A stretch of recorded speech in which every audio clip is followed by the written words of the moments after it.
ये शायद देश के इतिहास में पहला मौका है कि 3 खान एक साथ। लास्ट क्वेश्चन आपसे कि जब आप लोगों की पोल खोलते हैं तो कभी ऐसा हुआ है कि किसी ने आपको फोन करके बोला कि तू कटघरे के, तू बाहर मिल मुझको स्टूडियो के, ये सब जो 5 सवाल पूछे तूने रजत, बाहर आके मिलियो मुझको? एक शख्स ने पूछा था, नाम बताएंगे उसका? उन्होंने हम कहा टीम ठोक था, डालेंगे। हाँ, एक शख्स, मैं उनका नाम नहीं लेना चाहता, वो बड़े राजनीति में बड़े दिग्गज थे और उनकी क्रिमिनल बैकग्राउंड थी। जब उनको आपकी अदालत में मैंने बुलाकर उनसे सवाल पूछा उनके बेटे के बारे में, उनके क्रिमिनल रिकॉर्ड के बारे में, तो फिर फोन आया था और उन्होंने कहा था कि हमें मालूम है कि तुम कौन सी गाड़ी में जाते हो और हमें यह भी मालूम है कि उस गाड़ी में बम कैसे लगाया जाता है। आपका जवाब क्या था उसमें? मेरा जवाब यह था कि आप धमकी उसको देना जो आपकी धमकी से डरे।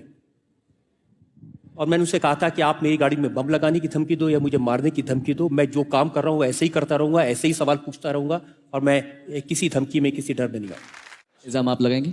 नहीं, मैं नहीं लगा सकता क्योंकि इल्जाम लगाने के लिए मैं अपने सीनियर को बुलाना चाहूंगा जिनका कोर्ट कचहरी से ज्यादा वाकफा है, मिलते रहते हैं, जाते रहते हैं वहां पे। मैं राम जेठमलानी जी की बात नहीं कर रहा हूं, मैं अपने दोस्त और सुपरस्टार, इंडिया के सबसे बड़े सुपरस्टार सलमान भाई को बुलाना चाहूंगा। सलमान खान।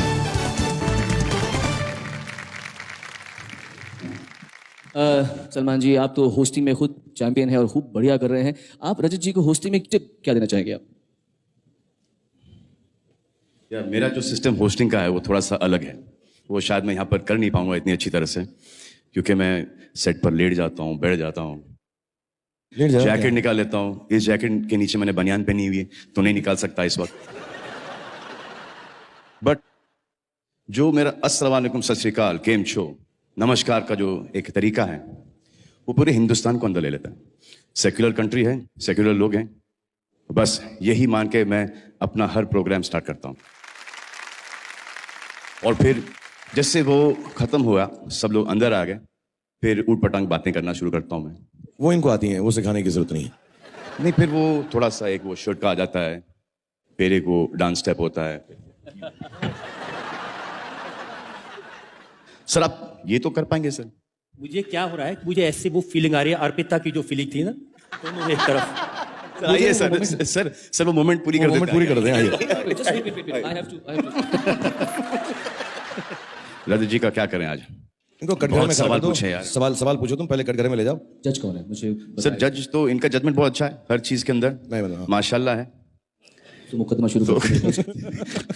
तो यही जज बनेंगे, और कौन बन सकता है जज? आप संभालें, मैं आप लोगों को ये स्टेज पूरा देता हूं। एक बार जोरदार तालियां शाहरुख खान, सलमान खान एंड रजत शर्मा जी के लिए। सोच ले, इसके बाद वापस से प्रोग्राम में जाना है हमको। हाँ, मगर खुल के पूछ ले। क्या पूछेंगे क्या इनसे यार? चलिए सर, आपसे पहले एक सवाल कर लेते हैं कि आपने अपना खुद का अदालत खोल लिया, सोचा खुद का खोल लिया, क्यों? What is the need? कि देश के अदालत पे इनको कोई भरोसा नहीं है? क्या बात कर रहे हैं, ऐसा तो नहीं होगा यार, मतलब आपकी अदालत देश की अदालत से बड़ी है। सलमान, जो देश की अदालतें हैं उनमें मुझे पूरा भरोसा है, बड़े बड़े वकील यहाँ बैठे हैं, कुछ जज भी हैं, लेकिन आपकी अदालत में उसी वक्त फैसला हो जाता है और फैसला देश की जनता करती है, इसलिए मेरा ज्यादा भरोसा देश की जनता में है। मेरा भी कर ही लो सर। नहीं कर लो, चट से फट से खत्म करो, आज रात को ही खत्म कर दो, हम भी चले जाएंगे आराम से, खुशी खुशी प्लीज। सर अगला सवाल आई थिंक ये होना चाहिए कि आपको असली अदालत से डर लगता है? नहीं, न थप्पड़ से डर लगता है, न प्यार से डर लगता है, न अदालत से डर लगता है। सर बाबा रामदेव तो समझ में आते हैं मुझे, आपके शो में आए। बाबा रामदेव के साथ आप किसको लेके आए सर? कश्मीरा शाह, संभावना सेठ, ये समझ में आया तेरे को? कुछ पर्सनल टेस्ट है इनका तो। ये कुछ तोड़ने के चक्कर में थे आप कुछ? अब आप बाबा रामदेव को क्यों एम्बेरस कर रहे हैं? बाबा रामदेव तो खुश हो रहे हैं वहां पर, देखो कि हाथ जोड़ रहे हैं, बोल रहे हैं कि एक और बार ऐसा करा दो। उनमें से एक थी, उनमें से एक थी और एक अभी भी हैं। इसने ये कहा कि जब मैं उस शो पर आऊंगी तो क्या मैं बाबा रामदेव के सामने शादी का प्रस्ताव रख सकती हूँ? तो मैंने बहुत मुश्किल से हाथ जोड़ के उन्हें मनाया था कि ये काम आप मत करना। फिर उन्होंने पूछा क्या मैं बाबा रामदेव से उनकी उम्र पूछ सकती हूँ? तो फिर मैं रिक्वेस्ट की कम से कम ये मत करना, क्योंकि ये बड़े अच्छे मुजरिम हैं, ये किसी भी स्थिति को मुकाबला करने के लिए तैयार रहते हैं। कश्मीरा शाह और संभावना सेठ, और तीसरा क्या नाम बताया था आपने? बाबा रामदेव थे। कश्मीरा सेठ, संभावना नहीं, कश्मीरा शाह, उनके संभावना सामने सेठ। भी ये सवालों के जवाब देने के लिए तैयार हुए। बहुत बहुत शुक्रिया मैं इनका अदा करना चाहता हूँ। बाबा रामदेव का क्या उत्तर था? इनकी अदालत में कोई भी आता है, मुकदमा तो पूरा चलाते हैं, लेकिन उसका जो फैसला मिलता है तो किसी को दंड नहीं मिलता। अब आइएगा अगली बार। इसलिए तो बोल रहा हूं कि मेरा फैसला कर लो। सर, अगला सवाल आप पे ये है कि मुझे एक सवाल से लोग परेशान करते हैं कि शादी कब करेगा, शादी कब करेगा, शादी कब करेगा। एक ऐसा सवाल आप पे भी आता होगा। वो कौन सा सवाल है आपका जो कि आपको परेशान करता है? ऐसा कोई सवाल नहीं जो मुझे परेशान करता है। तो कोई पूछता नहीं आपसे? कोई नहीं। कोई नहीं पूछता। अच्छा, मैं आपसे एक सवाल पूछ रहा हूं कि आपके शादी के पहले कितनी गर्लफ्रेंड थी? हम जब कॉलेज में थे तो हमारे साथ एक मॉरल पुलिस थी, अरुण जेटली। ये न किसी से बात करने देते थे, न किसी से मोहब्बत करने देते थे। तो उनसे पूछ ले उनकी कितनी गर्लफ्रेंड्स हैं। नहीं। ओहो, मैं पूछूं एक दो सवाल? पूछो अभी, फटाफट। मेरा हो गया। रजत साहब, आपसे मेरे एक दो सवाल भी हैं।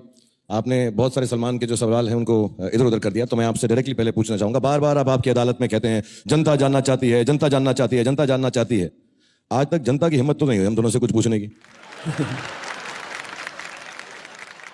ये सब बोल बोल के ये आप ही की शैतानी खोपड़ी का कमाल है जो सवाल पूछते हो हमसे।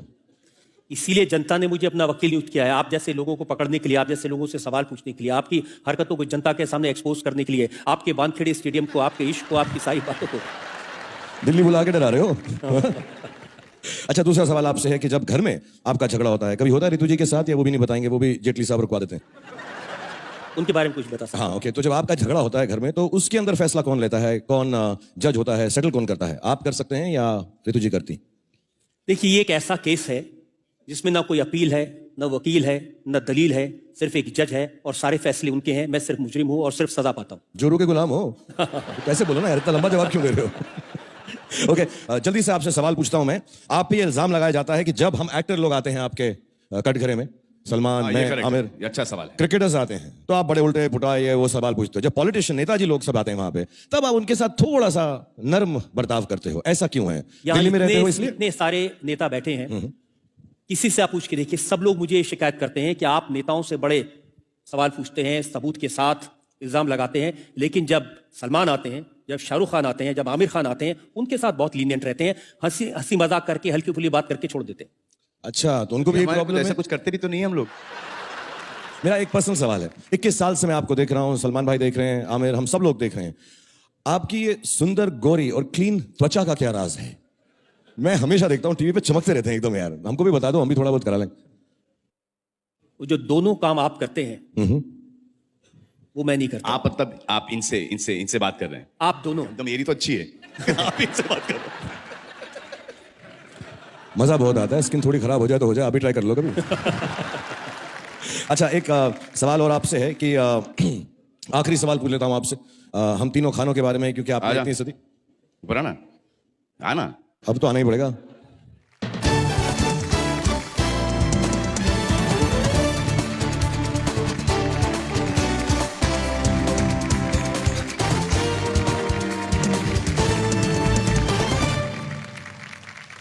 ये शायद देश के इतिहास में पहला मौका है कि 3 खान एक साथ। सर, मिलते थे हम लोग सर। और जितना आप इकट्ठा होते जा रहे हैं उतना मेरा डर बढ़ता जा रहा है। सर, हम लोग बहुत मिलते थे पहले, गैलेक्सी में मिलते थे। आप दोनों को तब भी समझ सकता हूं, ये थोड़े पढ़े लिखे भी हैं। नहीं सर, मैं बिल्कुल पढ़ा लिखा नहीं हूँ ना, मेरे पास ग्रेजुएशन डिग्री है ना कुछ। आमिर सीरियस हो इमोशनल गया। कर रहा है। अच्छा, मैं सवाल पूछ रहा था। आप जो है जब भी हम तीनों जो हैं दूसरे एक्टर्स की भी बात करते हैं, हम कुछ भी कह देते हैं किसी के बारे में, कभी कभी सच मजाक में, अच्छाई में, बुराई में तो नहीं बोलते कभी। लेकिन आप जब भी हम तीनों से मिलते हैं तो आप सिर्फ हम तीनों के बारे में ही एक दूसरे से बात करते हैं। ये मैंने देखा है पूरे 21 साल के अंदर। भी बोला बुराई में नहीं बोलते? हाँ, क्यों? बुराई में नहीं बोलते तो बोला। हाँ, वो तेरे लिए बोला था, अपने लिए नहीं बोला था। तू तो कभी नहीं करता ना बुराई किसी की। मैं आप तीनों के बारे में एक बात कहना चाहता हूं जनता को, सब लोग। आप तीनों के बारे में मीडिया में कुछ भी कहता हो, कंपटीशन है, एक दूसरे के बारे में कहते हैं, लेकिन इन तीनों ने कभी भी एक दूसरे के बारे में मुझे कोई इंफॉर्मेशन नहीं दी। इन तीनों ने कभी भी किसी के राज नहीं खोले, और इन तीनों ने प्राइवेटली हमेशा यह कहा कि हम दूसरे दोनों की बहुत इज्जत करते हैं। ये बहुत बड़ी बात है, शायद जनता के सामने बात आनी चाहिए। और सलमान ने तो मुझे ये भी कहा कि अगर कोई आकर मेरे सामने आमिर की या शाहरुख की बुराई करता है मुझे खुश करने के लिए तो गुस्सा आता है, उसके बाद क्या करते हैं वो मुझे मालूम नहीं है। ओके, वेरी लास्ट क्वेश्चन आपसे कि जब आप लोगों की पोल खोलते हैं तो कभी ऐसा हुआ है कि किसी ने आपको फोन करके बोला कि तू कटघरे के, तू बाहर मिल मुझको स्टूडियो के, ये सब जो 5 सवाल पूछे तूने रजत, बाहर आके मिलियो मुझको? एक शख्स ने पूछा था, नाम बताएंगे उसका? उन्होंने हम कहा ठोक था, डालेंगे। हाँ, एक शख्स, मैं उनका नाम नहीं लेना चाहता, वो बड़े राजनीति में बड़े दिग्गज थे और उनकी क्रिमिनल बैकग्राउंड थी। जब उनको आपकी अदालत में मैंने बुलाकर उनसे सवाल पूछा उनके बेटे के बारे में, उनके क्रिमिनल रिकॉर्ड के बारे में, तो फिर फोन आया था और उन्होंने कहा था कि हमें मालूम है कि तुम कौन सी गाड़ी में जाते हो और हमें यह भी मालूम है कि उस गाड़ी में बम कैसे लगाया जाता है। आपका जवाब क्या था उसमें? मेरा जवाब ये था कि आप धमकी उसको देना जो आपकी धमकी से डरे। और मैंने उसे कहा था कि आप मेरी गाड़ी में बम लगाने की धमकी दो या मुझे मारने की धमकी दो, मैं जो काम कर रहा हूं ऐसे ही करता रहूंगा, ऐसे ही सवाल पूछता रहूंगा और मैं किसी धमकी में, किसी डर में नहीं आऊंगा। आप रजत साहब ऐसा झगड़ा वगड़ा मत क्या करो, अच्छा नहीं लगता। ऐसा ना गुस्सा हो रहे हो आप, गाड़ी बदल लेते हैं, दूसरी गाड़ी में चले जाते, इतना क्यों किया? Would you like to wish him on 21 years? Rajat ji बहुत बहुत मुबारकबाद आपको, आपने 21 साल तक अब मैं हमें, कटघरे से बाहर आ जाऊं? हाँ जी आ जाइए सर। आपने 21 साल से हमें और देश की जनता को एंटरटेन किया, उसके लिए बहुत बहुत शुक्रिया और शुभकामनाएं। आप ऐसे ही आगे हमें एंटरटेन करते रहें और अपने मुस्कुराते चेहरे से हमें मुश्किल सवाल पूछते रहें। Wish you all the best sir. इन तीनों के लिए मैं 1-2 लाइनें कहना चाहता हूं, इनका रिश्ता क्या है मेरे साथ। मैं इन तीनों से कहना चाहता हूं कि आओ आपस में करें तूर की बिजली तकसीम। आसमान में जो बिजली चमकती है उसको हम आपस में बांट लें। आओ आपस में करें तूर की बिजली तकसीम, रोशनी तुम में रहे और तड़प हम में रहे, रोशनी तुम में रहे और तड़प मुझ में रहे। सर जाने से पहले हम आपको कुछ देना चाहते हैं, प्लीज सर स्वीकार कर लीजिए हम तीनों की हमारी तरफ तरफ से हमारे प्यार का एक तोहफा है जो हम अलग अलग आपको देना पसंद करेंगे। पहले मैं दे दूं? फर्स्ट मैं दूं। सर मेरी तरफ से आपको ये लुंगी देना चाहूंगा मैं सर। आप ऐसे ही शो करते रहें, मैंने जैसे कहा 121 साल और करें और कभी लुंगी पहन के करने हैं। पहन के करें, वो आपकी मर्जी है, शो कैसे करें वो मैं आपको नहीं सिखाऊंगा, लेकिन इस लुंगी का इस्तेमाल जरूर कीजिएगा शो के अंदर। ये मेरी तरफ से बहुत मेरी प्यारी गिफ्ट है आपको। रजत जी ये सलमान की तरफ से, आमिर की तरफ से, और ये टॉवल सर मेरी तरफ से आपको सर ले लीजिए, क्योंकि अगले साल ये ट्रांजिस्टर आईपॉड में बनेगा, ये रुमाल हो जाएगा और ये सर लंगोट। हमारा नेक्स्ट वेंचर ये है सर।